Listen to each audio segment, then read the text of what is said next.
నా పేరు కరి చంద్రశేఖరం. ఆంధ్రప్రదేశ్ మత్స్యకారులు మత్స్యకార్మిక సంఘం రాష్ట్ర అధ్యక్షుడిగా పనిచేస్తున్నాను. మా సంఘ సభ్యులైనటువంటి వారు రాయితీ కృష్ణ, కంబాల స్వాతి మరణించడం జరిగింది. ఆ మరణానికి కారణమైనటువంటి వాళ్ళని పోలీసులు నేటి వరకు కూడా అరెస్ట్ చేయలేదు.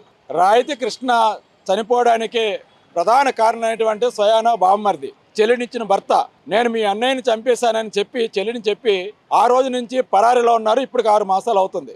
అన్నోన్ డెడ్ బాడీగా ఆ శవాన్ని పోలీసు వారు దహనం చేసేశారు. ఆ నోట ఈ నోట ఆ కుటుంబ సభ్యులకు తెలిసి పోలీస్ స్టేషన్కి వెళ్ళి ఆరా తీస్తే ఆ ఫోటోలన్నీ చూపిస్తే ఆ ఫోటో మాదే అని చెప్పి తన స్వయాన అన్నైనటువంటి వారు ధనరాజు, ఇది నా తమ్ముడు ఫోటో, ఇది నా తమ్ముడు శవం అని చెప్తే ఆ రోజు నుంచి కూడాను ఈ రోజు వరకు ఎటువంటి చర్యలు తీసుకోలేదు. స్వయాన భర్త భార్యకి మీ అన్నయ్యని చంపేశాను స్వయంగా చెప్తే భార్య ఏమో తాగిన మైకంలో చెప్పడేమని ఎవరికి చెప్పలేకపోయాడు.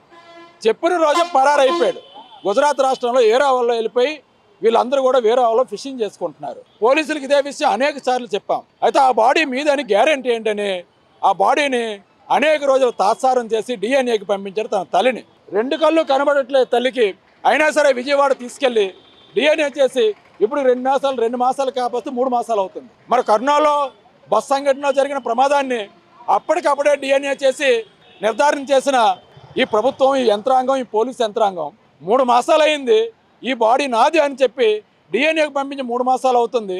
ఇప్పుడు వరకు ఆ రిపోర్టులు రాకపోవడం దేనికి సంకేతం? ఒకసారి ఆలోచన చేయని సమాజాన్ని కోరుతున్నాం. ఇప్పుడు చనిపోయిన వ్యక్తికి ఆపరేషన్ జరిగింది, కాల్లో రాడ్ ఉంది.